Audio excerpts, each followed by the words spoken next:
Okay, now again, one of the things I want to say about when these drills turn into free sparring, as you saw, is a lot of times you will continue to spar in a manner that is commensurate with the drills you were doing. And that's one thing we were just talking about our things a little bit, and he was saying, well, would you have continued to attack on that side when he, doing the advanced feint against a left-handed knife fighter? And I said, that's a good point, because we look at that again in lessons 8 and 9, the best ways to attack people. And I go, I was forcing myself, and in the drill, we're forcing ourselves to go towards his knife side, which is by far the more dangerous of the methods, and you wouldn't do that in an actual fight. But again, in free sparring, that's a drill we're working on, and it turns into free sparring, so you continue to do that. Now later on, I don't know if we were in frame, but I came at him, and when I got you with that big cut here, why was that? Because I went away from his knife. And what happened was I was having trouble. I'm like, fuck, I want to get this fucking guy without getting got. So then I went finally with the right attack.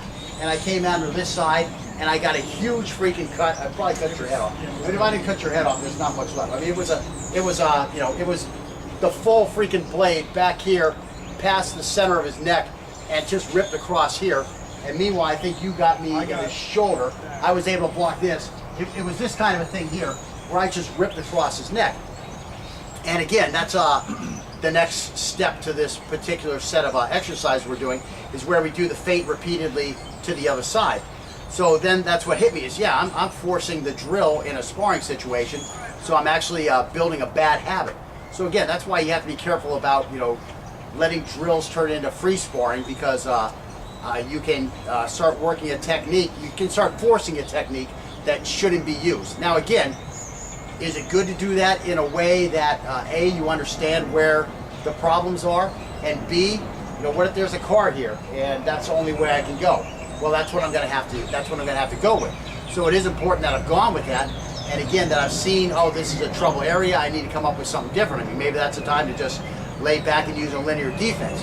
Maybe that's the time to really cone in on this guy's knife hand instead of throwing a feint, work the interval a little different. Instead of coming in with an immediate assault, throw the feint and just throw a feint for a feint. I mean, we're forcing this drill into a full-on assault after the feint. You don't have to. You can throw a feint just for a feint. Throw a feint just for a feint to get in a position to where now, here I can bomb that hand with coning. Now, bam, wham, and get this guy moving backwards and have a hit before I get on him. So again, now we're going to do the same drill, and we're going to have the let's call it the threat, even though we're the one who's starting the action here, because this guy has come up and attempted to rob us, some type of felonious assault here, and so we are responding with a feint and an assault to try to get away from this guy. But again, now we're going to do it with the right hand, and you'll see how this particular advanced feint works better. And turn towards it. So we're not going to start this drill off on the slow part. We've got it pretty good. And again, because we practiced it wrong-handed, with the threat having the advantage, you've already got all that stuff down. Now you're doing the correct feint to the correct handed knife fighter, and you're going to see how much more room you have. We don't need to start from the beginning. We can go right to the advanced phase of this drill.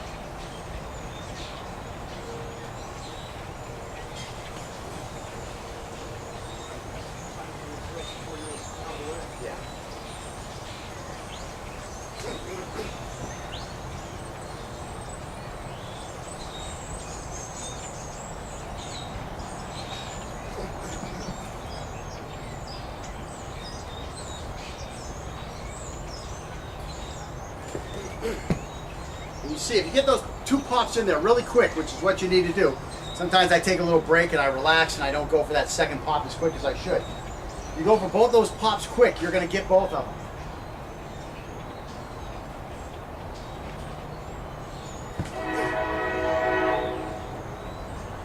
Just flying a little too hard.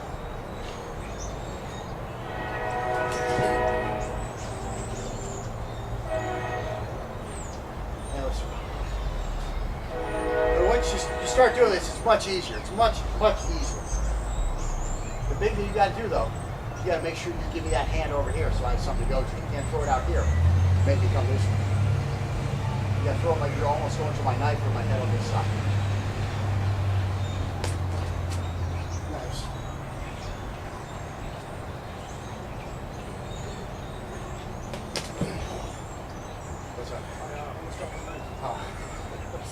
was like, ah. Yeah, at one time when you bought me on the end here, I was like, ooh, I'm glad I had a grip on it.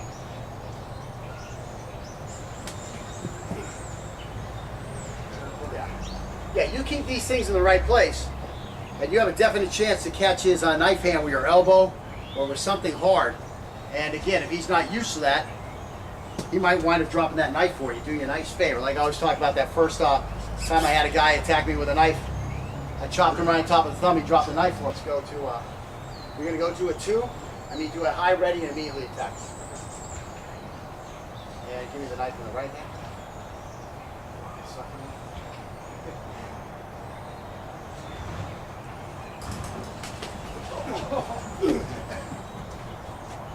Right in the solar plexus. Gave you a pretty good reaction. You got a little cut on my arm here.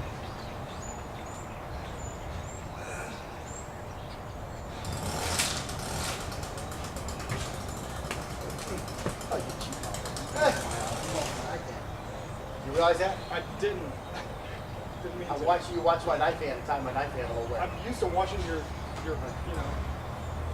Yeah, no, I'm used to watching that hand. That's what's going on. Right. Then I see this feint, and I'm just. So you're coming at the same time, but I'm going like this, and I'm going like this, and yeah, so, you're. Yeah, you're quicker than I am with the. No, your problem is you're completely keying on this hand. I swear, I'm watching you key on it. Right. Make sure you try to get this hand when it comes in. See what I'm saying? Yeah. Forward. Yeah, I didn't mean to. I know you didn't mean to. It happened.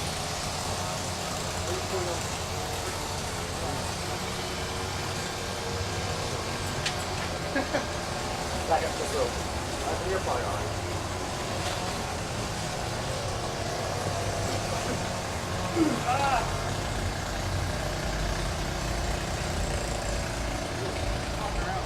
Yeah, it's flying. Yeah. No, I mean when you jump. Oh yeah.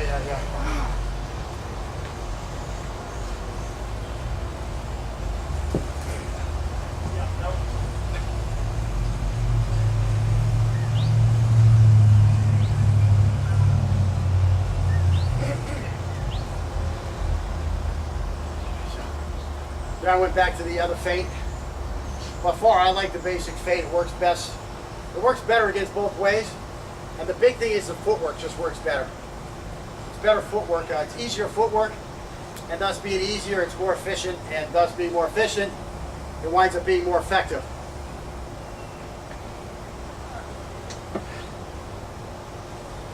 Really, what this feint is for is when the guy is holding the knife forward position, like put your knife in a forward position, left hand, way out there. Right, so now I can start being like this. Ah! See what I'm saying? That's more where I'm going to pick it away, or I'm just going to pick it away like this. It might be something like this, and pick this like that. But again, this is advanced stuff. That's 8 and 9. How to really pick this guy apart. And again, if at any time, you can come attack me whenever you try to sneak attack me before I throw my thing. Okay, so here we are. See, that's my move anyways. I'm going this way anyway, see what I'm saying? And now think about what you cut. You did touch me. You touched the nick of this finger right here. That finger, I don't use that finger for knife fighting. That's right? Yeah, that's right.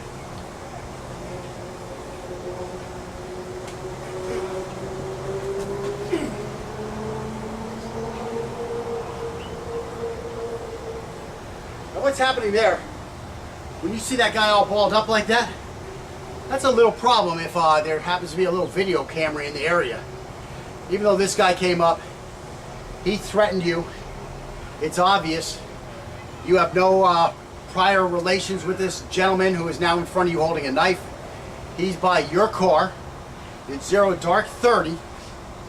His car is nowhere in the area, so he has no reason to be in the vicinity with you with his knife pulled. Okay, so now you immediately go to a feint, and he tries to counter. You wind up getting take his back, and now you, I don't know if you saw it, I might have been off frame, but I'm running at him like this, getting ready to stab this right in the back, trying to avoid his spine and try to get as much of the neck I can. That's on videotape. You're in California. You might have a problem. You might have a problem in that they say, well, at that point, look at this poor guy, he was defenseless. And of course, he might have been trying to run away. Of course, it's going to be better if he don't have a chance to tell his side of the story. but then that's what's going to get you in trouble in the first place because he's dead. So, you know, these are things you have to really consider if you live in a place like California. I'm in Florida. I'm not worried about it. Motherfucker came up to me and came on my ground, man. I got to stand my ground, bitch.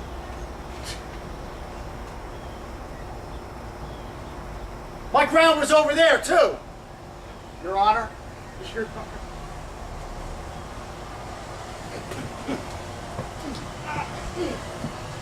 I'll shut up. Right now.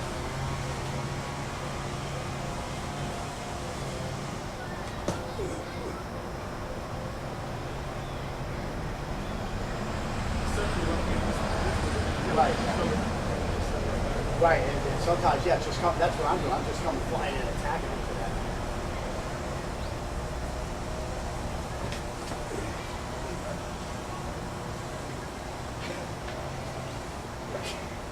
I know you want me to do something, I just... Well, that's the knife fighter you want, the guy who just kind of sticks his knife out there. You better say that.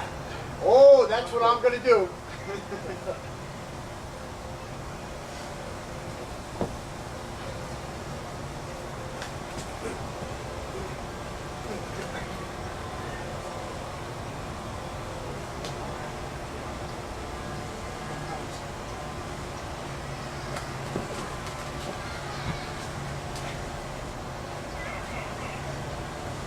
Grab a chunk full of his hair if you got hair like mine.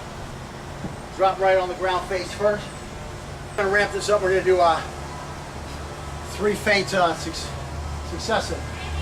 3 successive feints.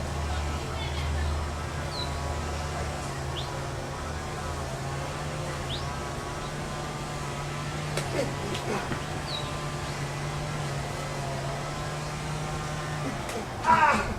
Jesus, got the knuckles. Oh, yeah, that's right. Crazy asshole. Could have broke my hand. Brick face. Well, you got pads over there. Shut up. Oh, no, that's it? Okay. What was that, just one? Oh, which one? Feel happy with it. Whatever, man. Do it again.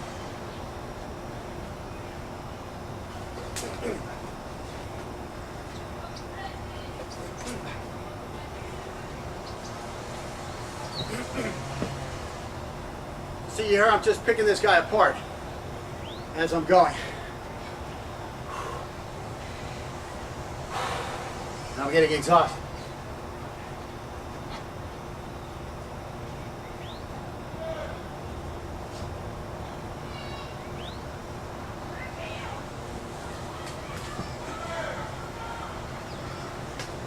Oh.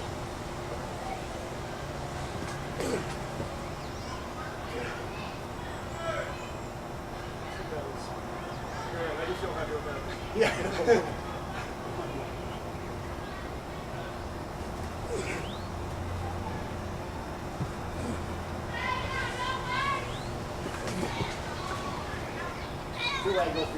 Alrighty, in actual practice, a feint should be used as soon as our blade is drawn or as soon as the threat is nearer to us than we are comfortable with. This is in order to get to the interval we are comfortable with. This threat display will often repel a would-be attacker. However, if the threat persists, we can use a series of feints to move to a position where we can escape or close the gap to maneuver to a position to attack. This looks like a knife fight to the uninitiated, although in reality we have already been under assault of the threat for quite some time, and we are now employing self-defense to protect ourselves from a threat that will not go away. We are in a legal gray area during this maneuvering, so it is important that we verbalize our desire to be left alone and that the threat needs to change his course of action and leave the area, or we will be forced to defend ourselves. If the threat is by our car in the parking garage at 0:30 and no prior relationship between us can be established, it will be pretty obvious that the now slashed and stabbed corpse with a knife with their fingerprints on it laying nearby all came about due to the misconduct of the threat. So that's you know, for your legal standpoint of it. Again, once this guy starts following you in the garage, the assault has begun.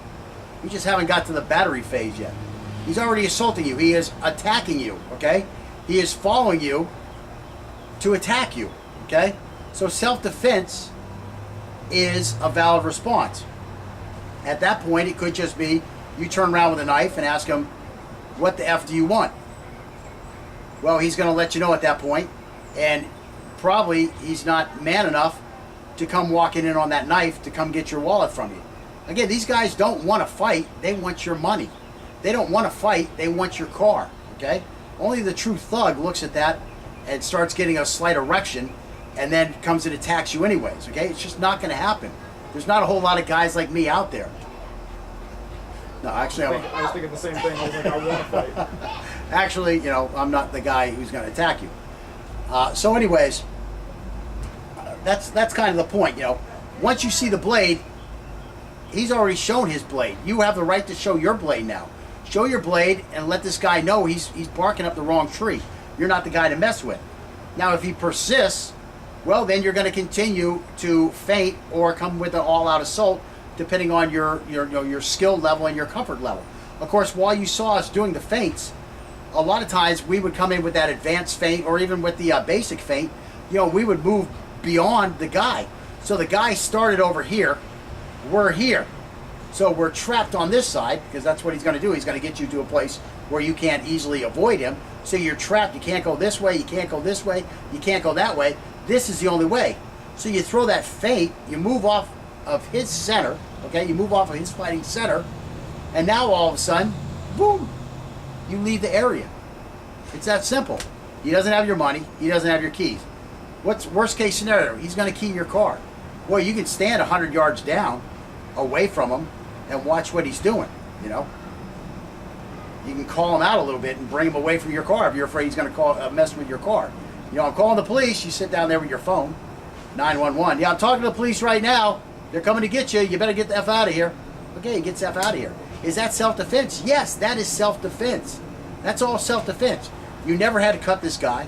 He never actually brought out the knife and performed an angle at you, but it still was all self-defense. The self-defense started as soon as you walked out the elevator and noticed this guy standing over here when he had no reason to be there. That's when self-defense begins. Self-defense begins with awareness, okay? Self-defense ends when you are no longer under a threat. So you don't have to be attacked to be doing self-defense. You don't have to have your car stolen to have been in a self-defense situation. It all starts with the awareness and it ends with the threat is now gone. There doesn't have to be a combat phase to self-defense. Unfortunately, that's what a lot of martial arts instructors will teach you, is this is self-defense. He has a knife, here comes the knife, stop the knife. You were already messed up if you got to that part. You already messed up. Something already went wrong. Or, again, you met a real thug and he wasn't taking your, what's it called when a girl turns you down? Rejection? Yeah, he didn't accept your rejection, okay? Or your advances. He did not accept your, or he didn't accept your rejection to his advances, okay? That's what I'm trying to say. Because he's here to punk you, okay? Getting your wallet is just something that helps him stay in the money so he can feed himself and have a house and club. But what really gets him off is that fear in your face, that putting you down, okay? That's the thug, okay? And that's why you have to practice that other stuff. But most of the time, you're not going to get there if you practice true self-defense, which begins with awareness, not with the karate technique. Of course, here I am teaching you knife fighting, okay? But I'm also trying to throw in other things. I mean, you know, there's a training triad. You know, if your instructor isn't teaching you the training triad with whatever he's teaching you, he's doing you a disservice. Again, it's weapon skills, okay? It's, shit, now I'm going to fuck it up. It's weapon skills, it's tactics, and mindset, okay? So weapon skills, how do we use a knife? How do we throw the angles? How do we do a defense, that type of stuff? Then tactics, which that's really going to be lessons 8 and 9. We'll get into the tactics. But mindset, that's what, whenever I'm yapping at you endlessly, I'm talking mindset. I'm talking about knife fights. I'm talking about, you know, when does a knife fight start? When does the assault start? You know, the legal ramification. That's all mindset, okay? That's as critical to surviving this whole thing as is the technique itself, the weapon skills, the skills section, okay? You got to have all three of these. I mean, if all you ever do is skills, skills, skills, skills, skills, now all of a sudden you have a real knife fight, and guess what? You're able to perform your skills properly. But guess what? Somewhere along the line, this guy dropped his knife and he was running away from you. Well, because you never talked about mindset and tactics, you just went through with your skills and you killed this guy. Well, there happened to be a video at the freaking gas station, and they see him run away with you jabbing your knife 18 times into his cerebral cortex. You have a freaking problem, okay? Or let's go with the mindset thing again. You know, all of a sudden, this guy's in front of you and you haven't really thought about what this attacker is going to look like. And now here he is in front of you. Or let's say you haven't really thought about the mindset of, we're trying to kill somebody here. Remember, we went over that in the rules of knife fighting. You know, what are we really trying to do here? We're not trying to pussyfoot around. This guy has, this guy has produced intent, and he has the ability in his hand to follow up on that intent, okay?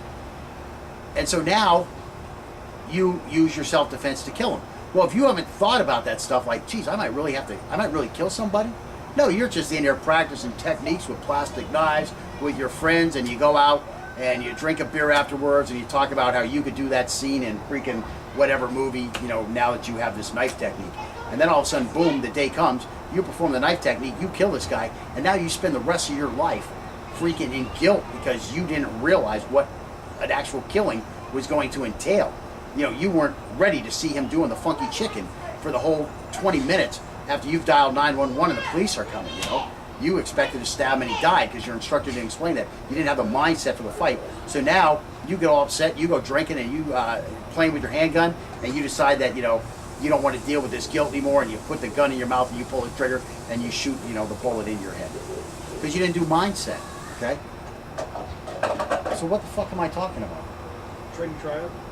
Huh? Training triad. So the training triad. So you got to have this whole training triad. I'm sitting there thinking about cleaning that guy's fucking dead body up off of that. Okay. Again. Should probably No. So anyways, yeah, so let's wrap this one up. And next time we're going to go on to, let's end with some happy thoughts. Sorry, I'm drawing a blank. Okay, so next time we're going to look more at position and fighting footwork. And I really don't know what the hell we're going to be talking about there. I thought we have a lot of it.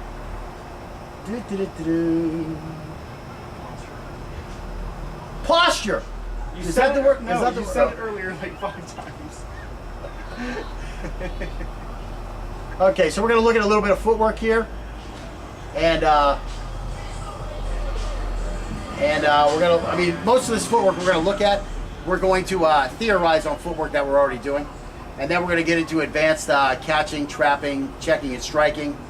The next section is only 4. There's only 4 drills to the skill set, so we'll probably get through that pretty quickly, and we'll get on to catching, trapping, advancing, catching, trapping, and whatchamacallit. And how are we going to be doing here?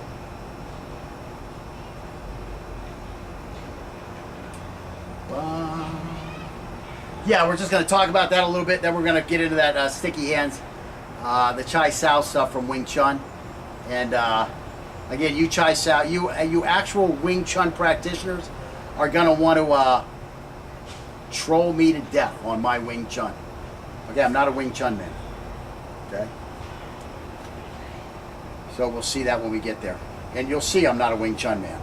But again, I'm just using these things. When you see me and Scott playing around over here, and I'm better able to trap him and get my hands to the right spot to do a catch, that's why. I mean, he's getting better because he's getting more familiar with it.